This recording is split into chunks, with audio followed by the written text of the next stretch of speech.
August, I jumped at the chance, not realizing how nervous I would get in the coming days. And the last 3 days has been worse. I have rewritten what I have to say tonight 3 or 4 times, overthought it, practiced it. So hopefully everybody gets a little bit out of this and can kind of understand where I came from. As a functioning alcoholic, I dealt and still deal with people who don't believe that it's a true disease. It helped me navigate life, not in a great way, but it got me where I was. It got me here to get help, and I can't say enough good enough things about Tim and finding freedom in React. So what I hope to get from this is anyone who's struggling the way I did, using unhealthy behaviors and unhealthy tools, this will help you find your way. The help is there when you need it. It took me a while to get to there. People pushing me trying to force it, and it just didn't work until I was ready. So as we go through this, you'll see where I stumbled along the way, made really bad decisions, and wrecked a good chunk of my life. But I started over, and here I am. So just to kind of get things started, I was born to 2 working class parents. They did the best they could. They came from working class families. It's hard to say that my parents did everything that caused me to get to where I was. They helped me with unhealthy behaviors. I wasn't shown the proper way, but they had the tools. They were dealt with and shown by their own parents. I want you to know I do love my family. I do not blame them for anything that happened in my life or how I got to where I got to. I wasn't shown the proper way, but I got here. I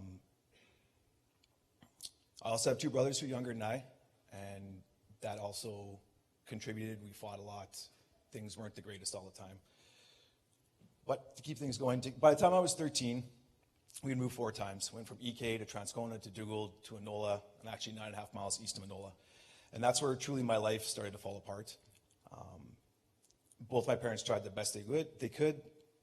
They were good people, but they had their own issues. My father was controlling and angry. My mother, in my eyes, just seemed to kind of go along with everything. And growing up, that's what I thought happened. The wife just kind of did everything the husband wanted. Cooking, cleaning, and whatever else. We were a pretty angry family. I don't remember many things being resolved without fights and anger. And every agreement, and there was never an agreement on anything. Somebody had to be right all the time, and it was always a fight. I never truly felt supported in any of my actions growing up, and even into adulthood. Yeah, I made mistakes, but there were times I made good decisions. But they're always met with, don't screw it up, don't mess it up, what'd you do now? Never adulation for anything I did accomplish. When we lived in Transcona, one event that sticks out in my mind is we had a babysitter. Mom and Dad worked full-time, and I was in kindergarten, and we would be locked in the basement by the babysitter so she could watch her shows, and we weren't disruptive to her. So my one brother spent his time in his crib. Maybe my other brother were in the basement till just before Mom and Dad came home. The only reason she was found out is because Mom came home early from work one day sick.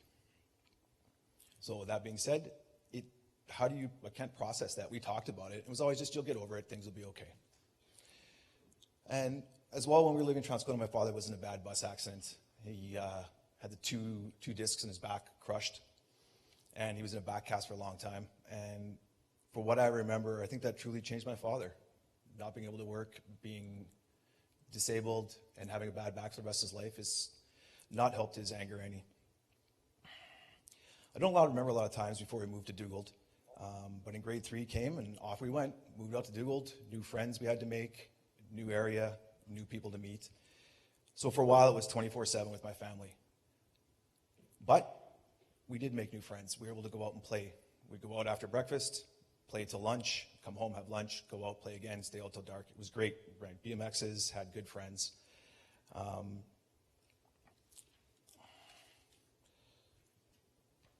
But we also had to grow up a little quicker. I had to grow up a little quicker. My mom and dad worked full time. So at 9 years old, they would go to work. I'd make sure my brothers got off to school. We went to Dugald Elementary School, all of us. So I was making sure everybody was off, and away we went to this before school and after school. I don't recall a babysitter. Maybe I'm wrong, and maybe I'll get corrected over time. But as far as I can think and figure it out, I never had a babysitter, and it was up to us to kind of take care of ourselves. And there was always traumas and fights and whatever else. But I do remember one time my parents were in the garage. My dad was extracting honey because he kept bees. And we were arguing about something. And I called my mother a witch. That set my dad into a pretty good rage. I don't remember why I called her a witch. So he chased me around. I remember this very vividly. I escaped, got away, but I had to come home at some point. And there on the front step was my father, just seething with anger. I got a belt that day, and that wasn't the first time. It wouldn't be the last. There was wooden spoons, hands, a willow branch at one point, and the most famous line that I hate hearing: "This is going to hurt me more than it's going to hurt you." If you ever say that to your kids, it's such a crock, because you're not the one with the bruises, you're not the one with the sore ass. It's the kids. Now, maybe you feel guilt and shame later, like my parents possibly did, because we would always get presents after. We really liked G.I. Joe, so out of the old guilt, we would get some toys. We learned how to manipulate that pretty good as time wore on. But then that's what I learned, to keep my stuff to myself. Didn't express opinions, didn't express anger as a child, because it's usually met with a hurt. And even getting toys after didn't make it better. So I also noticed that our family was a little bit different. We as kids didn't get a lot of choices. We didn't get to choose the clothes we had. We didn't get to choose our haircuts. It was easier to go see Guido, get a brush cut, and off we went. Whereas my friends seemed to get choices in their haircuts and the clothes they wore, and we were whatever mom and dad bought us, and they weren't the most fashion conscious people in the world.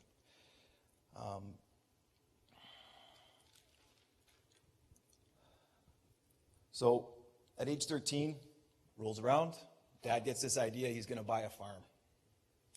So we're moving to Enola, 9.5 miles east of Enola. There's nothing around. Our neighbor is old. There's nobody across the street. There's nobody behind us. So it's me, my brothers, and my mom and dad 24/7 all the time. So the first year was okay, but then the next year he buys cows, starts growing hay, gets some chickens. There was sheep, turkeys at some point, pigs. But the biggest problem was my parents worked full-time as well as having this hobby farm. Now, me being the oldest, mom and dad left for work at 5 a.m. I'm the one that was responsible for chores in the morning. So I got to get up, 5:30, feed the chickens, make sure the cows have water, whatever other animals, get my brothers up, make lunches, get us out to the bus for 6:50 to have our hour-and-a-half bus ride to Oak Bank to go to high school. And then do it all over again the next day. So you can see where we had to grow up fairly quickly, and I do carry some resentments for it. I didn't get to enjoy my teen years as much as I would like to have, had some carefree times. I took some back later on, though. So winter was especially crappy, because we all know what happens to water in the winter. The cow's trough freezes. And this is the part that sticks out in my mind: 15 to 20-liter pails of hot water carried out to the trough every day to thaw out the trough. So in the morning and in the evening, so the cows can have water. I think we had a trough heater, but it didn't work that well. So that was lots there. Plus shoveling the 150-foot driveway by hand in the wintertime, because we didn't buy a snowblower. And the day-to-day chores were done mostly by me, but the other brothers, my brothers helped out too, but we always fought. They got out of it, and I ended up stuck doing it anyway. So by 14, I was really starting to resent life. It was becoming my personal hell. There was no escape. It was go to school, come home, be stuck at the farm. And there was nobody to talk to or be able to vent to or whatever else. So I started faking sick. Call my mom. She's at work. She's not home. She has no idea if I'm sick or not. Put on that fake voice. Maybe she knew, but she never said anything. Just so I could have alone time. So I wasn't around everybody all the time. And that's around the time I started taking my parents' booze. Never enough to be drunk or to be noticeable, but enough just to take the edge off so I could kind of numb my way through it. Same as the house, nothing was ever seemed to be ours. We had bedrooms. Anybody would go in and out of them, take whatever they wanted out of them. So I learned very quickly that the cold air duct had a hole in the top of it. So I would hide stuff in the cold air duct if I didn't want other people to have it. So whether it was letters from my pen pal or notes from my girlfriend or whatever, I would hide them so nobody could see them because I didn't have that privacy. And then that's mine was mine. Around this time, I also started to stand up and make my own choices. Mom and Dad didn't have to force me to go to Rossburn to see my grandparents. I went by my own accord because that was my escape. Go see Baba and Guido. Baba would spoil me. She'd make cinnamon buns, cook what I wanted. I get to go to the lake and go fishing and just have time to myself. Now I hung out with my other cousins that were out there too. and my uncle and aunt would come out to the cabin, and I could spend time out there. So it was a great escape, but I'd still have to go home to reality eventually. And around this time, 15, 16, I discovered heavy metal, which my dad absolutely hated. I liked the music, but it also made it like more because he didn't like it. He thought it was the devil's music. I remember him smashing my brother's Ozzy Osbourne record one time because he didn't like the cover. But the lyrics spoke to me. It made me feel part of something. And as time wore on, we got into the 90s, Pearl Jam, Soundgarden, Alice in Chains. It's like they wrote those songs for what I was feeling. And I just soaked it all in. That was my escape. Music was my world. My parents didn't like it. I'd listen to it at obnoxiously loud volumes. So I get why they didn't like it sometimes. But it was what spoke to me. So age 16 rolls around, I get my driver's license. I still got to do shitty chores, don't get me wrong, but I did them with the utmost speed every time I could get, because then that meant I could have the car. And the car meant freedom. Me and my buddies would go driving. Didn't matter where we were going. We didn't have a destination most of the time. But we got to get out of the house, and I got to have freedom and be my own person. Around this time, I also pierced my ears because it would piss my dad off. He would say something derogatory, but that's okay. I did it. I stood up to him. They let my brothers get their ears pierced after that with no problem because I already did it. I already caused the issue, so it was okay for them to do it. So what did I do? I got 6 more. You know, because that's what you just go to excess, right?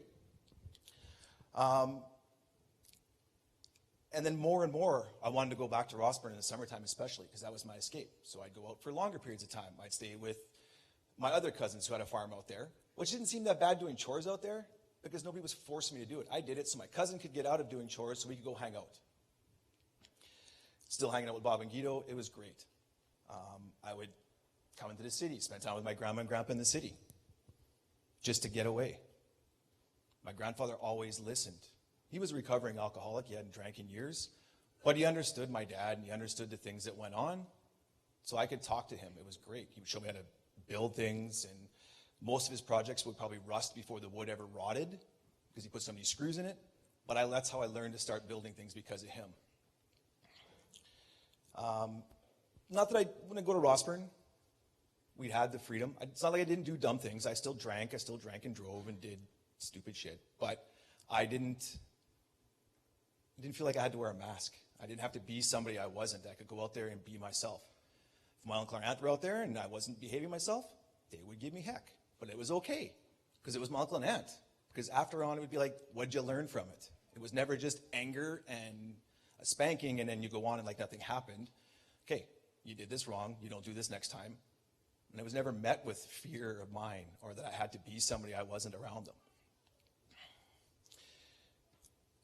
So we get back to high school. It was pretty much a train wreck for me. I had good friends. I was bullied a lot.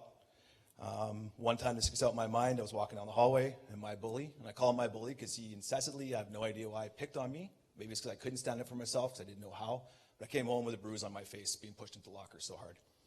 My parents did stand up for me, but it was also met with, well, what did you do? Well, I didn't do anything. I left class. I was walking down the hallway. This is the same guy that picks on me all the time. So to have that all the time really started to take my trust out of people. People can make mistakes. Things can happen without you having done something to begin with. I also started to use my own parents' teachings against them. Would lie to get my way. I would manipulate my parents. If mom said no, I'd go to dad. If dad said no, I'd go to mom. Somebody was going to say yes, because I wouldn't tell what the other one said. And by the time I found out, I was already in the car and down the highway, so it didn't matter until I came home. Take the repercussions when I got there. But I also didn't know how to stand up for myself. So I let my family push me around and tell me what to do, right? High school was also met with going to the pits in Birds Hill, skipping class. Go out, hang out there, drink, make sure I was back in time to catch the bus. But then I got smart. My bus driver was kind of a interesting guy. Him and I didn't see eye to eye, so I got kicked off the bus. That was like the best thing ever, because then I had a car to go to school. So it was a half an hour ride instead of an hour and a half. But it also gave me freedom to go to the pits, drink, making sure I was back in time for class, pick my brothers up, head home. It was perfect. Because unfortunately, getting kicked off the bus also meant driving my brothers to school. I never felt in high school, I had friends, don't get me wrong, we were all the same metalhead guys, grew our hair long, did dumb things, but I never truly felt I fit in anywhere. And that kind of carried on for my whole life, and actually carried on until I finally put on my big boy pants and came here last November. And I found a place full of people who were similar to me. Not necessarily were you all addicts, but you all had things in life that brought you to this place to begin with. I'll get back to that right away, though. As time wore on and I drank more, I got more freedom, I started drinking and driving. I am truly lucky to be in front of you because my drinking and driving wasn't just in the city. I would be on the highway, turning on to La Jamodier, turning on to Dougal Road. Remember that part of the trip, remember turning into my parents' driveway 40 minutes later, but not remember anything in between. I am lucky that I didn't kill somebody or kill myself over time. And unfortunately, I didn't learn from that. I still drank and drove through the city. There was times when my kids were in the car because I didn't think, right? I'm okay to drive. Truly, I probably wasn't. But it was only from our friend's house to home. It was a 10-minute ride down side streets going, 15 kilometers an hour. But it's not the point. The point is I still could have hurt them, and I would have to live with that for the rest of my life. So get out of high school, get a job, my first job at McDonald's. I meet some city kids. Awesome. I make new friends. Well, let the good times go. We were in the bar 5 days a week. Friends of ours moved out, got a house. Well, that became the place to go party all the time. It was cheaper than going to the bar. Now, keep in mind, I went to the bar when booze was cheap, not what it is now. A 2-4 was $24.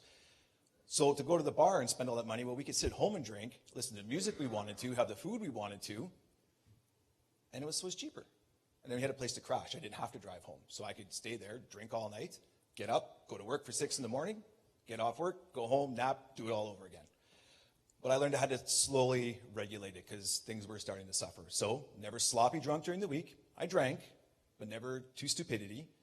And then when it was weekends and I wasn't working, that's when I really tied it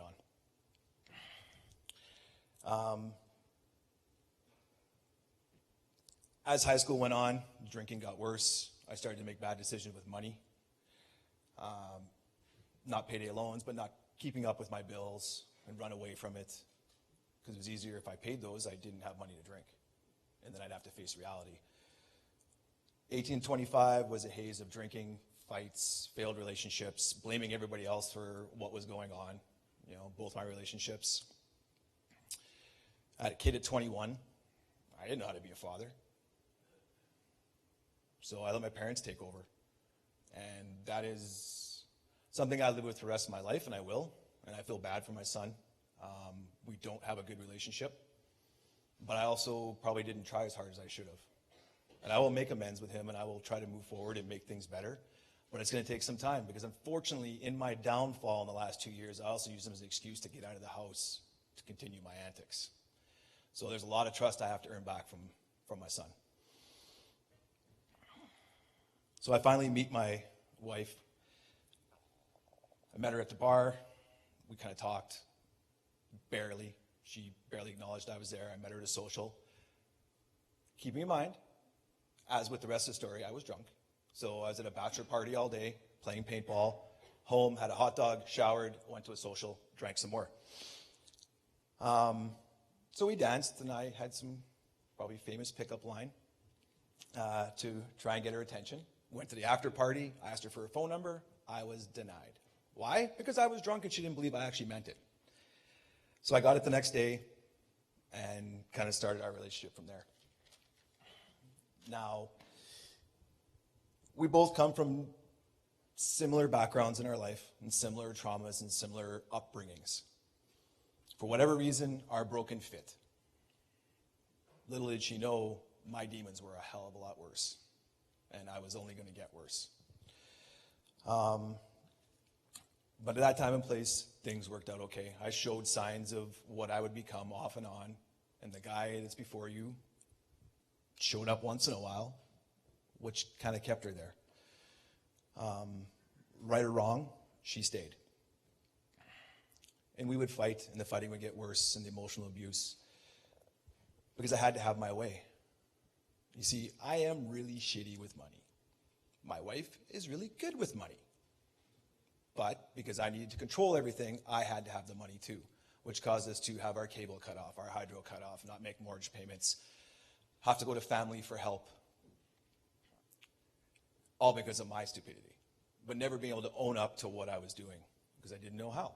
I grew up. This was okay. It's okay to be controlling. It's okay to have these things in your life. Our kids were born, and things got rougher, but I had a job, and we worked, and I made money, but it was my money. She worked, she had her money, but really she was on mat leave, and it should have been our money, but that's not my way of thinking. I didn't grow up like that. In my family, my mom controlled the money, dad got some money, and that's the way it worked. So I'm like, okay, well, I'm going to do the opposite. I'm going to have the money and just give her some money, right? I can't buy booze and smokes if I don't have any money. And I don't remember what the fight was about, but it got bad one day, and I hit my wife. And that's something I will never forget, that I got that low in my life that I did that. And I live with that for the rest of my days. I can forgive myself for it, knowing that it was my out of control and my stuff that happened. No matter how angry we got, I never should have got to that. But the emotional abuse didn't stop there. I was also emotionally abusive and physically abusive to my stepson.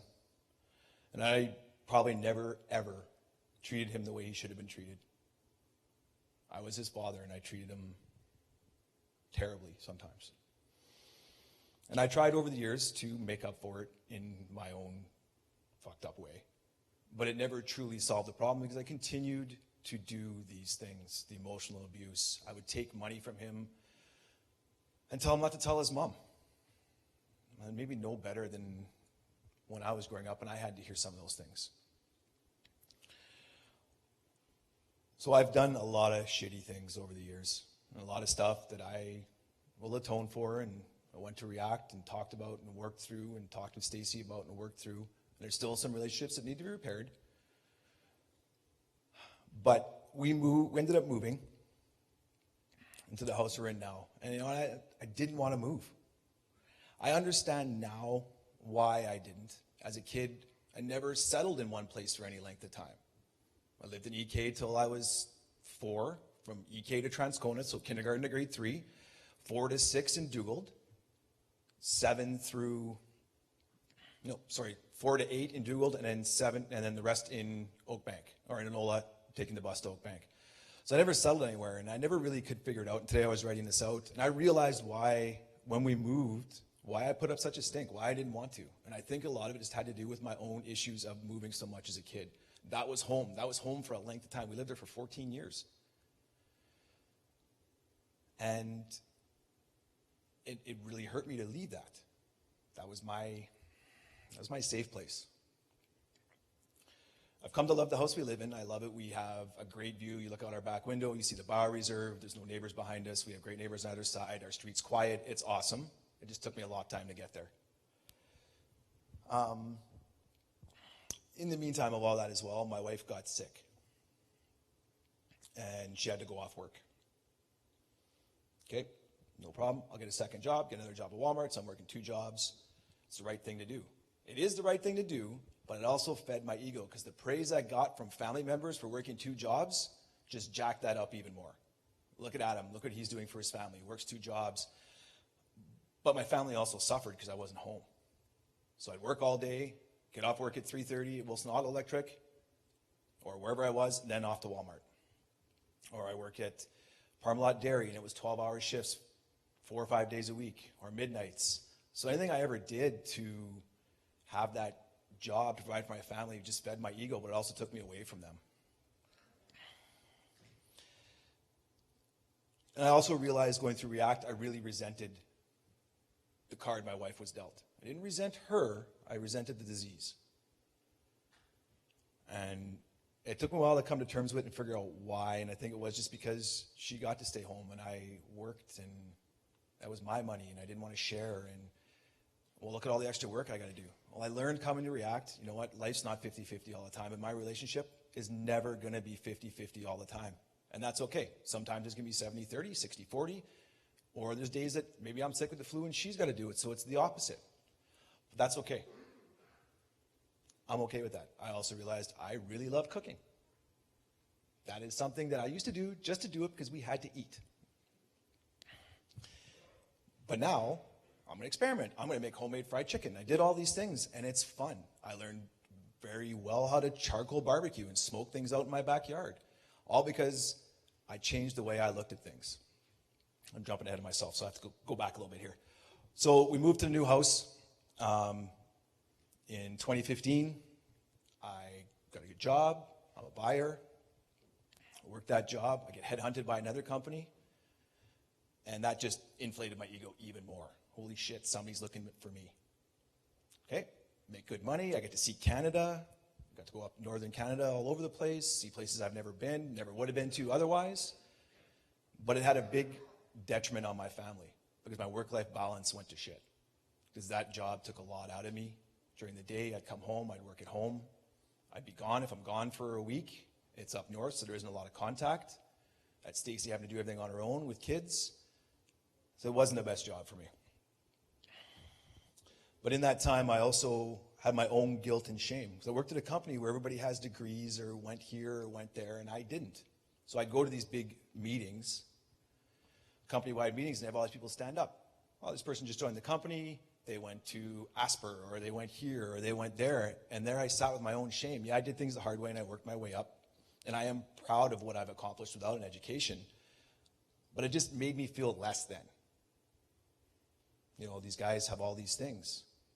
Now, when I think back on it, it doesn't make me less than because they went to school. But that was just the way I felt. I felt like a failure.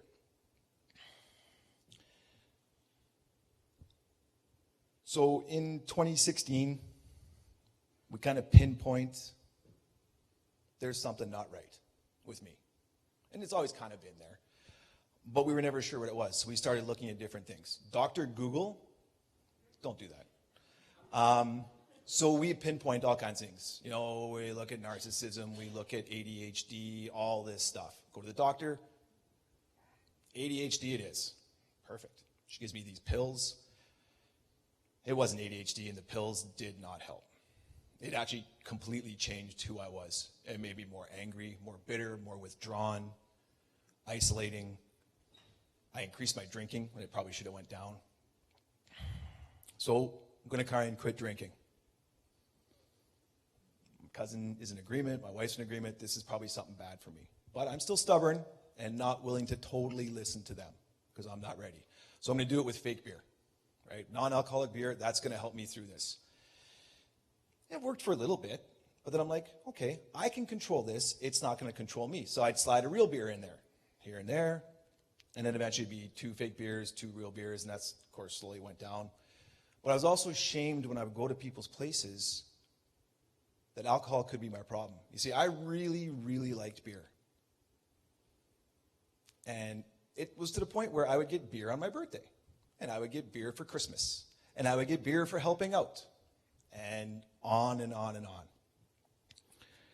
I probably loved beer more than I loved my wife at that point, and I'm not joking. I really loved beer. So that didn't work.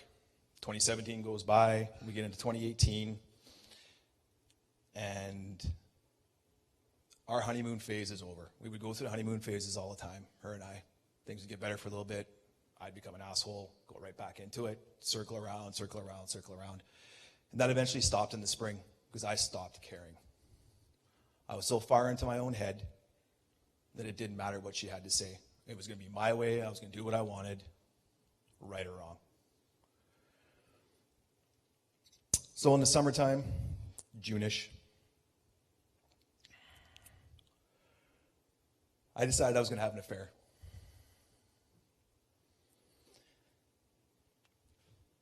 And that's where my lying came in really strong. Lying about where I was going, what I was doing, dragging other people into my lies, denying it, lying where I was, using my son as a tool for my lies, even though he didn't even know it. And that continued till October. All the meantime, lying, my wife not communicating, not talking, got to the point where she asked if I wanted a divorce. And yeah, I'm fucking smart. Sure I do, because my new life I have made up in my head is going to be better than the one I was dealing with. So I went on a holiday. In October, I came home to pick up my clothes, my van, and go sleep on my aunt's floor in her office on a mattress. I tore my family completely apart because I couldn't pull my own head out of my ass. And my alcohol and my stuff was more important. Came home, I continued to drink, obviously, because why would you stop? And then one day, all the fighting was over, and I was over visiting with the kids. Stacy and the kids were gone to a family dinner or whatnot. I can't remember exactly what happened. And I was there by myself at the house, and I was outside having a beer and a smoke. And for whatever reason, I went to the garage, and in the garage was a stack of paper bags and a stack of receipts. And for whatever reason that day, my guilt and my shame finally caught up with me. Now, keep in mind, the whole time I'm trying to tell my wife I want to get back together with her and fix things and make things better, but I wasn't helping. There was lots of words, no actions. So whether it was that day or a couple days later, I texted my cousin. I was finally ready for help. Now, my cousin is not going to take any shit from me, and I needed to be ready for it. Right? And she has been a huge helper through all of this. Because when I would have my pity parties when I got sober and I wasn't know where I was going, or I was too scared to talk to my uncle because we needed some financial help, knowing damn well he wouldn't say no, but I couldn't put my big boy pants on to ask. So my cousin would tell me to stop at the pity party and just ask. And it's not stuff I wanted to hear. I didn't even know how to navigate life without booze. So get through November. It's near the end of November. I can move back in. Perfect. So in my head, this is going to fix everything. It doesn't. But I also started coming to Finding Freedom in the second week in November. Came the first time. I was scared. Didn't know what I was getting into. Didn't go to AA. Didn't know how to dry out. Didn't know any of that. But I was just doing it. I was white knuckling it. I came here and I sat here with my cousin, listening. It didn't really sink in that day, but I felt welcome here. So that was a start. And I continued to come every Friday. There was a couple Fridays I didn't get to. I have kids. They're teenagers. They fight. So unfortunately, we had to go back home that day. I think I've missed 3 Fridays since I started this. But as things wore on and I sit here and listen to Tim, it started to sink in. I'm like, oh, hey, I have anger issues. Oh, hey, I manipulated my way through life. And things would slowly start to make sense. I still had no tools to do any of this, so I'd go home and I'd talk to Stacy about it and kind of go through it. Then we'd fight and things would never just go back to the way they were. I think December was the last full-on fight that her and I had. And I'm thankful for that because I learned new ways to deal with that. Communication is huge. If you talk about things, it really helps. But I was never a talker. So it would get to the point where I would be talking so much, Stacy would have to send me away because she couldn't listen to it anymore because she was so mad at me. And that's understandable. I went and had an affair. I broke her trust. I broke our vows. So all the time through here, not knowing if this is going to get together, my wife and I are exploring other options as we're going through this. But in my mind, I still wanted to fix our marriage and get things back together. I hit a real down spot in February. I just didn't see any light. I didn't feel I was getting any better. I knew React was here, and it had been suggested that I go. I wasn't ready to go and face myself, because that's a big part of this, is coming and facing yourself. So eventually came in April, put my big boy pants on. I showed up here, filled an application. They did my assessment that day, and I started the program. I spent 2 weeks sitting in the corner by myself with my hat and my hoodie, my little hiding spot. And then one day they started talking about relationships, and it clicked. And I was starting to get it. I would go home, and I'd relive everything I had in class that day, all my notes with Stacy. So we kind of went through it together, but things still weren't good. And then slowly, as time wore on, and I started having actions match my words, things got better. I don't remember the exact date that we decided we were going to start putting things back together and fix our marriage, but it happened. But I also learned so much more about myself and the things that happened in my life. And I learned so much more about other people. Because I was the guy who would look down on half the people that I took class with and thought I was better than you. I wasn't. Just because we came from different backgrounds and we had different addictions and different traumas, it doesn't make me any better. Everybody has things in their life. And that was one huge thing I learned. I was no better than anybody else. And it really took me down a notch. When I graduated, Anita said I came in with a chip on my shoulder. I didn't think I had one. I obviously had one. It was very obvious to other people. But by the time I graduated, I didn't. And when Tim asked me to stay on and help out and teach after, it was an honor. I didn't know how I would go without being able to come back here every day. I knew the door was open, but I didn't know if I still need to go to classes.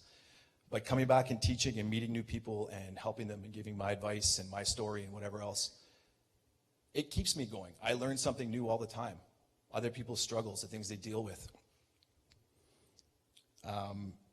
So for myself, this has been a huge, and it's been momentous. I get to reparent myself and teach myself new ways, help my kids who clearly I caused trauma to, help them forward. My daughter comes, my son comes to Finding Freedom. They went to this seminar Tim had to have a better understanding of all of this. And I'm glad they do, and I'm glad I have the support. The 4 people who support me the most are here today. Unfortunately, my uncle's not. He's in California, but that's okay. But he knows. I don't need the adulation. I have silent supporters, and that's probably one of the biggest things for me. I know there's people that love me and want to see me through this. There's still things I have to deal with in my life. There's relationships I have to pair. There's still some leaves on my side of the street that need to be cleaned up. But I'll get there, and I'm still going to make some mistakes, but what I do with them after is what's important.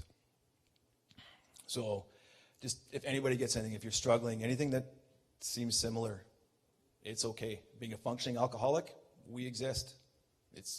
You can hold a job and be an alcoholic and still run through life. And that's the biggest thing I deal with. Is nobody in the family, one side or the other, my side or my wife's, believes that a functioning alcoholic is an existing person. But we do. But at that, I also have to get off the stage. So thank you for listening. I appreciate the time I was given. So my name's Marie. I'm a teacher and a counselor at React. I've been part of Finding Freedom for about 10 years, and I just figured since Tim just finished his series on anger that I would share a personal kind of story, my own story of struggling with anger, and how my relationship with God has really helped me in that area. I definitely don't stand up here exempt from just brokenness or any kind of struggles just because I'm a teacher and a counselor. Anger issues are very real in my life, especially in my marriage, and it's something that constantly I'm faced with and trying to grow from at a new level all the time. For me, anger mostly kind of stems from just having a really crappy childhood as well and not feeling really connected to my parents and just lots of abandonment issues that I tried to solve through being controlling and being angry to get my needs met. And that has really done a lot of damage in my current relationship still. So even though I've been around Finding Freedom for 10 years, implementing the tools, practicing them, reflecting on my anger, it still is there, and it's still very present. So what I've learned at React and Finding Freedom, all the psychology stuff, so the limbic stuff with the emotions and how your emotions get out of control, and the thinking part of your brain, all of that's been really helpful for helping me manage my anger. The mindfulness, learning deep breathing, becoming self-aware, all of that has really helped. But there's something that I've found, just that psychology stuff for me, it wasn't enough. I found that I just felt so powerless over it all the time. It controlled me in a way. I just was struggling with shame and guilt over my anger that I couldn't quite shake. And I realized there's this like strong dark side inside of me, this force that has a pull on my thoughts and my emotions and my behaviors every single day. I just wake up and my default setting is kind of like Adam's dad, just very negative. And was it your dad or your mom? Oh, okay. Yeah. I'm the one in the family that makes the atmosphere of the home negative and just really complaining about stuff, and I can get really controlling and selfish. And so there's this part of me that is just wants to do bad all the time. So in the Christianity terms, they call that the sin nature. So if you think of archery and a target with the bullseye in the middle, and the bullseye is perfection, perfection of character and being a perfect human being.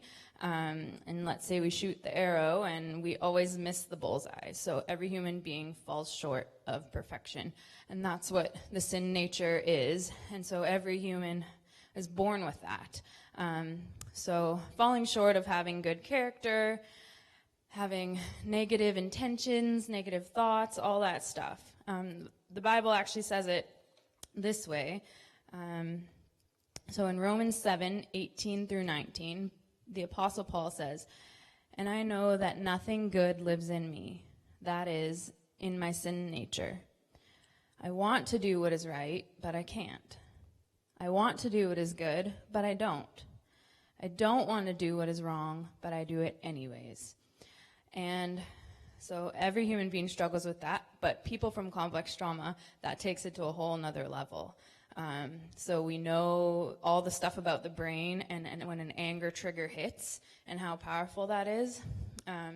So for me, I kind of, as a counselor, have all this knowledge of when I'm in my relationship with my husband, I'm like, I know this is wrong. I know speaking to him this way is wrong, and treating him this way is wrong, and I do it anyways. And then I just get discouraged, and I feel shameful, and I feel like I'm not growing at all, right? I go to the black and white thinking, and it just feels like I'm a complete slave to my anger, and I haven't grown at all in 10 years. But as I look back on my relationship with God, and I see that he has changed my anger, and it's not this magical fix where it's just like, I have this issue and I pray to God and he takes it away. It's more of this gradual freedom that he gives me every single time I fail and I go to him. So just a quick example, when I was dating Caleb, that's Caleb back there with my new baby. We just had a baby. So when I was dating him, I realized that one of my anger triggers was being late. So, and he's like from Africa, he's this missionary kid, and he just is not on time like I am. And so I would get really upset at him, and I'd be like, why are you so late? This is driving me crazy. Get this and do this and blah, blah, blah, blah. And I would freak out on him every time. And then I realized how wrong it was, and I would go to God with it, and I would pray and ask for forgiveness and all that stuff, and I would work on it and realize, what are the underlying reasons why I'm getting so upset with him. So I would kind of integrate, the psychology stuff with my relationship with God, and that really helped me improve. So I would discover that the reasons behind my anger was like, I'm afraid people are going to look bad on me, and so it was always tied to my image or my abandonment stuff. But one day, like 6-7 months later, after really working on it, each trigger, I realized, wow, we were going to be late today, and I was totally calm. And I got victory over that tiny little thing. And so one of the ways that I've gotten victory through that is just like immersing myself in in the scriptures, and actually the Bible has a lot to say on anger. If you were here for night 1 of Tim's message, he went through a bunch of different scriptures on anger. And as a very new believer 10 years ago, I was super surprised that the Bible talks about meaningful stuff. Like, I thought it was just like this boring book, right? So I wasn't a Christian my whole life. I just thought, oh, the stereotype about the Bible is that it's just this boring book that no one can really understand. But when I actually opened it up, especially the New Testament, I was like, oh my gosh, it talks about love, and it talks about relationships, and it talks about conflict, and like connecting and being kind to people. I'm like, this is stuff I'm into and I care about.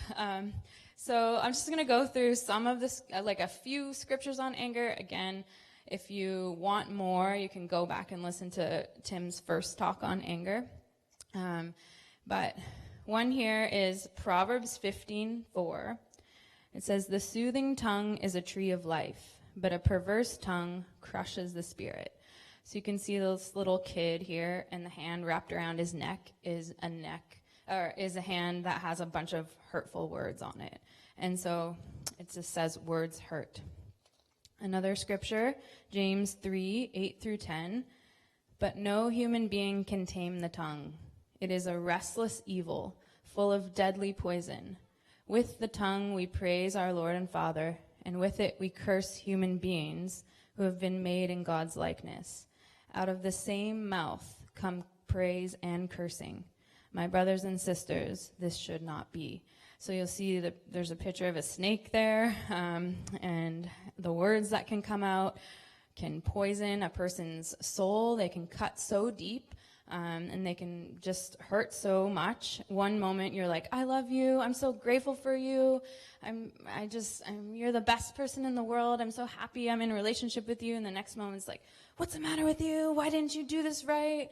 I'm so annoyed. And so the people living around us and in relationship with us, if you have anger issues, they can just start to not trust your self-control, feel very on edge around you. Again, Tim describes it as walking on eggshells. And so if we allow our tongues to run wild like that, it can, and say whatever it wants, has the power to have tons of consequences in our family atmosphere. It has started wars in the past, the power of the tongue. It has sent husbands and wives to the divorce courts, and it has destroyed children's self-worth. So if you come from a childhood of complex trauma, you know the pain of feeling insecure and not good enough if your parents spoke like that to you. So this, for me, immersing myself in James chapter 3 has helped a ton to every day just kind of get my heart in the right spot and realize that I need the help of God to really tame my tongue. So another verse is Proverbs 27:15. "A quarrelsome wife," doesn't have to be a wife, it could be a husband or just a sibling or whatever, "is as annoying as constant dripping on a rainy day." Drip, drip, drip, drip, just the whole day, dripping. "Stopping her complaints is like trying to stop the wind or trying to hold something with greased hands." So it's useless. And living with somebody like that is really, really difficult.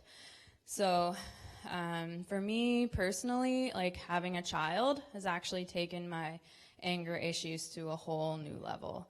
I'm sure those of you who have kids and are married or whatever can understand, but before having a child, my partner and I kind of fell into this pattern of, it's all about me and my needs, and I need to feel safe, so he has to do whatever I want. And then when you have a baby, that sort of gets illuminated, and I've done a lot of damage in my marriage just being that way and being selfish and making it all about me, and living with somebody like that is really difficult. It wears on everybody in the house, it wears on the emotional energy, and it produces a negative atmosphere, which is not healthy. So I have lots to work on. So the next scripture here is Colossians 3:8. But now you must also rid yourselves of all such things as these: anger, rage, malice, slander, and filthy language from your lips. So one thing that I've been doing with my daughter every morning is singing her worship songs from Scripture. And one of the songs goes, "Be careful, little ears, what you hear. Be careful, little ears, what you hear. There's a Savior up above, looking down on you with love. Be careful, little ears, what you hear." And the next line, "Be careful, little lips, what you say." So, in listening to these worship songs, like, convicting me, I'm just like, oh my gosh, what is she hearing out of my mouth? And, I want her to know that she needs to speak kindly to people, and yet I'm modeling this for her. So I have found that the power of music really has helped me connect in my relationship with God and face all these negative things inside of me. The power of worship music just has the power to touch something deep inside of us, convict us of our wrongdoing, bring a forgiveness into our hearts, and just help us, give us energy and motivation to try to change with God's help.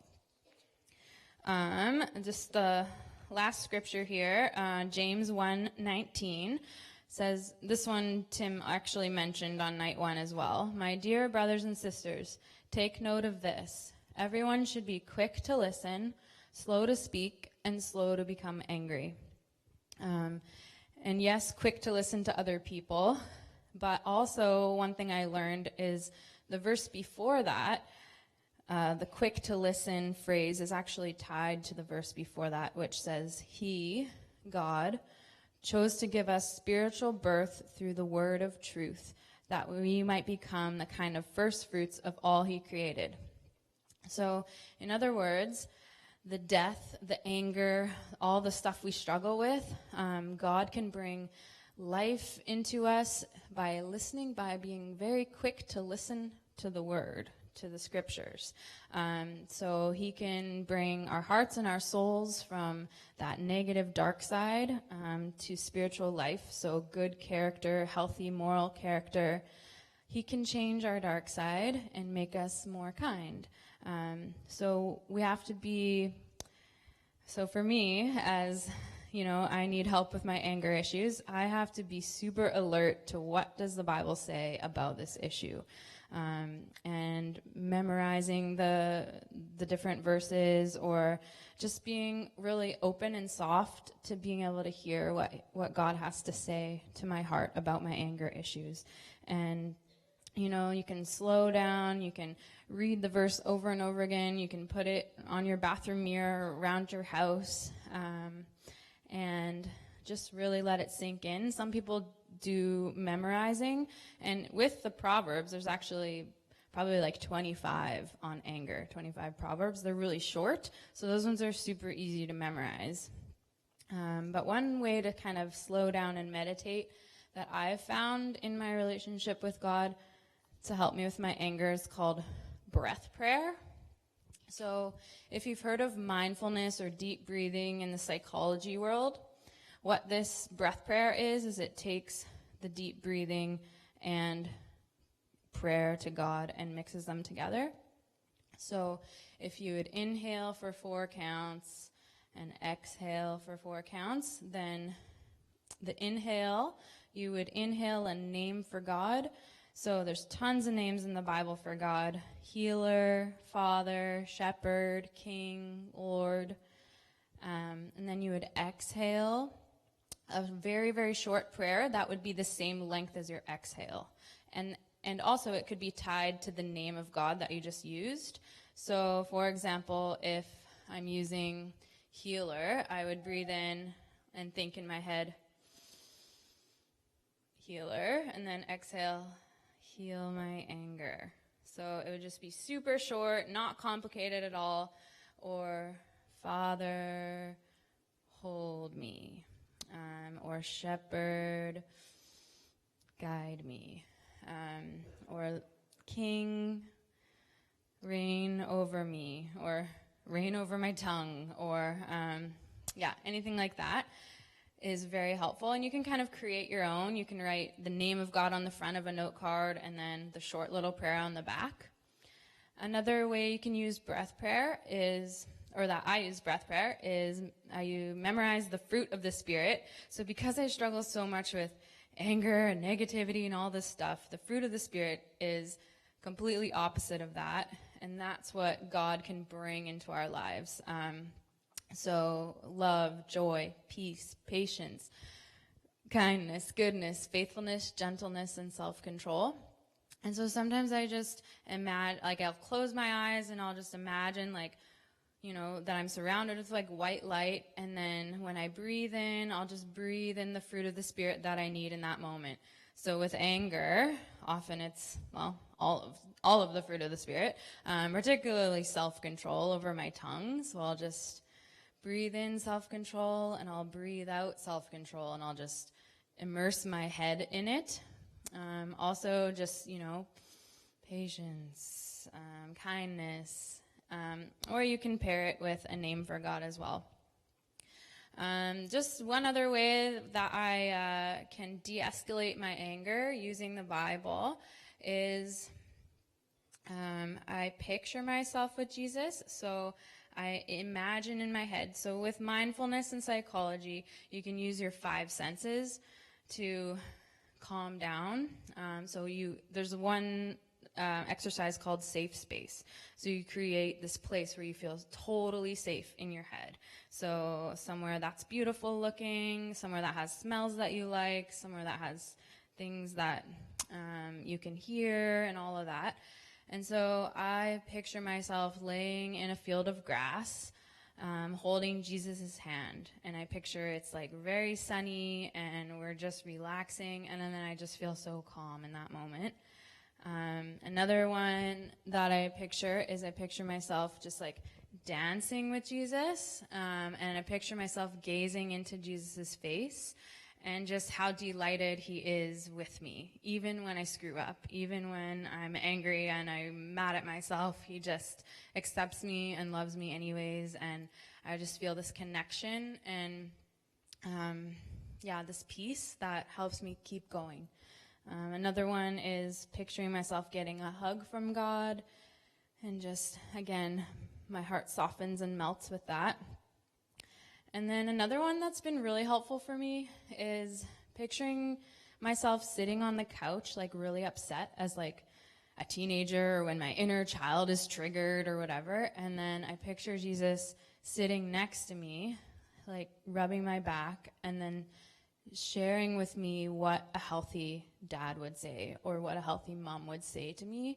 So, in that moment, I'm just crying and I'm broken and I'm upset at myself or whoever. And then I pictured Jesus rubbing my back and speaking wisdom to me. So what the core text would say, right? So just truths from Scripture or just encouraging words to help me push through. So just wanted to share a few of those with you. Anger for me is a daily fight in my heart. And it's something that I've learned that I can't actually kick on my own strength. I need God so bad. And with it, sometimes I can fall into this pattern where it's I forget how much I need God in it. And then I'm totally just in this anger cycle. And it doesn't even feel like I'm aware that I'm being so negative and being like that. So the Bible calls that the fight between the flesh and the spirit. So if we feed if we feed the flesh side, if we feed that sin nature side, then it gets huge and it just takes over and it takes control and it becomes this monster that is really hard to starve. But if we feed the spirit side, so we're immersing our mind in the scriptures, we're listening to the music, we're, doing healthy activities that help us feel, purpose, and we're serving and all that, then that other side, that negative side, dies down a little bit. And God can slowly break us free of those anger chains and little by little, or any other issue that you may be struggling with. And the beautiful thing is that he promises a lot of grace. And so he's there to not shame us when we fail, and he's there to embrace us and give us forgiveness and kindness and strength to keep going on this healing journey from anger or complex trauma stuff. I just think that it's one of the most beautiful things that God has promised to restore our souls. So whatever struggles that we've had from complex trauma, he cares a lot about them, and he cares a lot about the recovery and the journey of healing with that. And I have found personally that he is intimately acquainted in every single step of my when my anger issue goes to a new level. The timing is like, okay, I know I need to look at this. I know you have got me, and this is what I need to focus on right now to become more healthy, to become more of a person that has a character like him. So I don't know if you struggle with anger, but I hope some of that has helped you. I'll just be at the back if you have any questions, or if you guys are interested in React. There's some applications